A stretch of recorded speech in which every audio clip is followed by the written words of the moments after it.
Perkenalkan, nama saya Yulia Agnesia Syarana Mual, NPM saya 12114201190292. Saya dari kelas D. Di sini, saya akan mempresentasikan makalah tentang penyakit infark miokardium. Ya, baik. Yang pertama kita lihat definisi dari infark miokardium. Infark miokardium adalah kematian jaringan miokardium diakibatkan oleh kerusakan aliran darah koroner miokardium. Arteri koroner diakibatkan oleh aterosklerosis atau penurunan aliran darah akibat syok atau perdarahan. Infark miokardium mengacu pada proses rusaknya jaringan jantung akibat suplai darah yang tidak adekuat sehingga aliran darah koroner berkurang. Penyakit kardiovaskuler merupakan penyakit epidemi. Menurut American Heart Association, semakin banyak kematian yang disebabkan oleh penyakit kardiovaskuler dibandingkan dengan gabungan ketujuh penyebab kematian utama berikutnya. Hal ini menunjukkan terjadinya satu kematian akibat penyakit kardiovaskuler tiap 33 detik. Yang berikut etiologi. Faktor penyebab A. Suplai oksigen ke miokard berkurang yang disebabkan oleh faktor pembuluh darah, faktor sirkulasi, faktor darah. B. Curah jantung yang meningkat akibat aktivitas berlebihan, emosi, makan terlalu banyak, hipertiroidisme. C. Kebutuhan oksigen miokardium meningkat pada kerusakan miokardium, hipertromiokard, hipertensi diastolik. Yang berikut tanda dan gejala pada infark miokardium.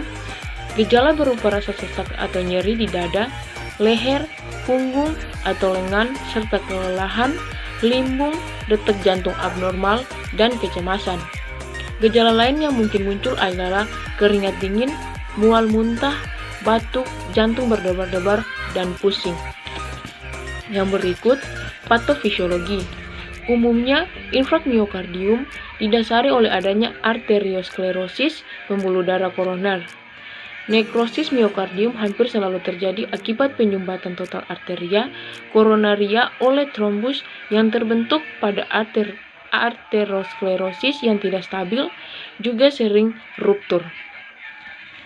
Setelah terjadi infark miokardium, daerah miokardium setempat akan memperlihatkan penonjolan sistolik dengan akibat penurunan isi kuncup dan peningkatan mekanisme akhir sistolik dan akhir diastolik ventrikel kiri.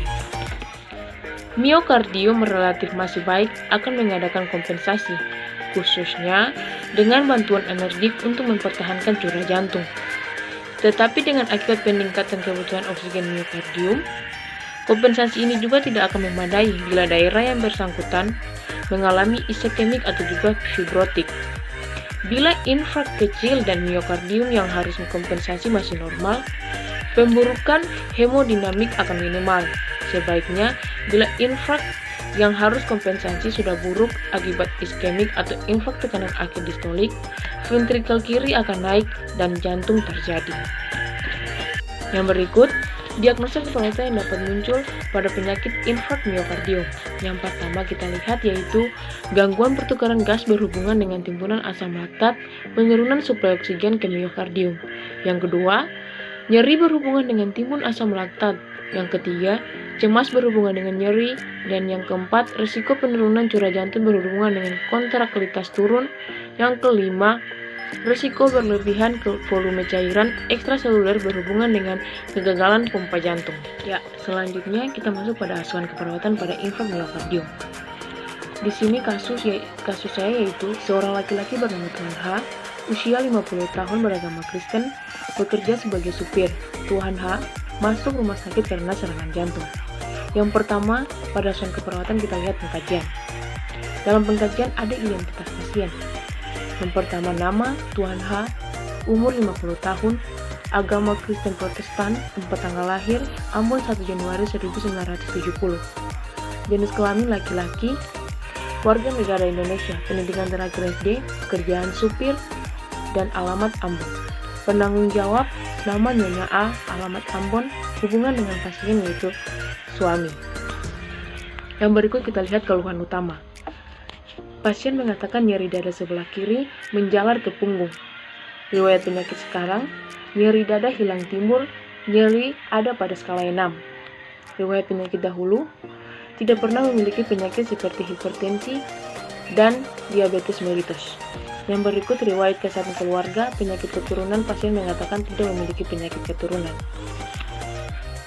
Pemeriksaan fisik. Pada pemeriksaan fisik ada keadaan umum, tanda-tanda vital, respirasi, kardiovaskuler, data spiritual, data psikososial. Sekarang kita lihat pada data penunjang. Pada data penunjang ada pemeriksaan laboratorium dan terapi obat. Yang berikut klasifikasi data. Klasifikasi data ada data subjektif dan data objektif. Data subjektif di sini yaitu 1.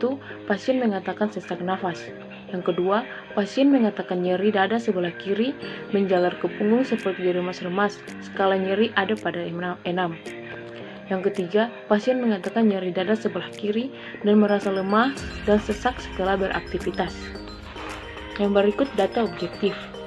Yang pertama, pasien tampak lemah, nafas tidak teratur, suara nafas wheezing, pasien tampak waspada, pasien tampak menyeringai, pemeriksaan TTP, tekanan darah 130/80 mmHg, nadi 100 kali per menit, respirasi 28 kali per menit, dan suhu 36 derajat.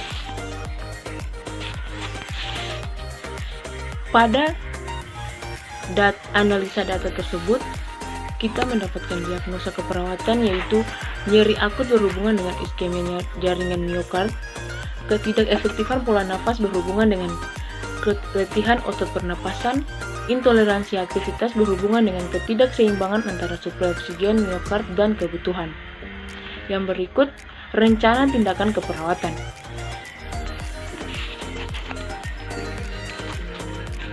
Nomor diagnosa yang pertama, tujuan kriteria hasil. Setelah dilakukannya tindakan keperawatan 3x24 jam, diharapkan nyeri berkurang. Kriteria hasil, DS, mampu mengontrol nyeri, dan nyeri ada pada skala 1-3. DO, pasien tampak rileks. Intervensi, lakukan pengkajian nyeri secara komprehensif, observasi reaksi nonverbal dari ketidaknyamanan, ajarkan tentang teknik non-farmakologi seperti distraksi dan relaksasi. Kolaborasi pemberian analgenetik untuk mengurangi nyeri. Rasionalnya, untuk mengetahui tingkat nyeri pasien. Yang kedua, untuk mengetahui tingkat ketidaknyamanan yang dirasakan pasien. Yang ketiga, agar pasien mampu menggunakan teknik non-farmakologi. Yang keempat, untuk mengurangi rasa nyeri pasien. Untuk diagnosa yang kedua, tujuan atau kriteria hasil, tujuan setelah dilakukan tindakan keperawatan 3x24 jam, diharapkan pasien menunjukkan pola nafas efektif. Kriteria hasil, DS, sesak nafas berkurang, DO, latihan nafas dalam secara mandiri, menunjukkan jalan nafas yang paten, pernapasan 16-24 kali per menit. Intervensi, auskultasi suara nafas, ajarkan untuk melakukan latihan nafas dalam secara mandiri, pantau TTV setiap jam. Rasionalnya, mengumpulkan data pasien untuk memastikan kepatenan jalan nafas. Adanya suara nafas tambahan yang abnormal akan dilakukan intervensi selanjutnya oleh perawat. Yang berikut, meningkatkan pola nafas spontan yang optimal. Untuk diagnosa yang ketiga, tujuan dan kriteria hasil. Tujuan, setelah dilakukan tindakan keperawatan 3x24 jam, diharapkan pasien mampu bertoleransi dengan aktivitas. Kriteria hasil, DS, nyeri dada berkurang. DO, pasien tidak lemas. Intervensi, batasi aktivitas yang menyebabkan nyeri dada atau respon jantung yang buruk. Yang kedua, jelaskan pada peningkatan tingkat aktivitas. Untuk rasionalnya, mengurangi beban kerja miokardium dan konsumsi oksigen serta mengurangi resiko komplikasi.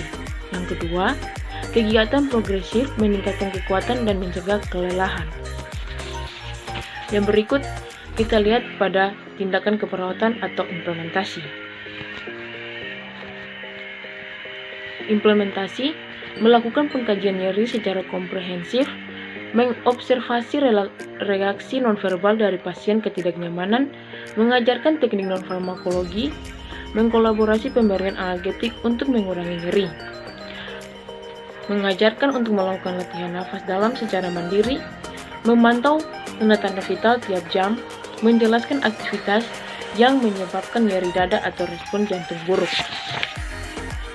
Yang berikut, evaluasi keperawatan. Diagnosa keperawatan, nyeri akut, evaluasi.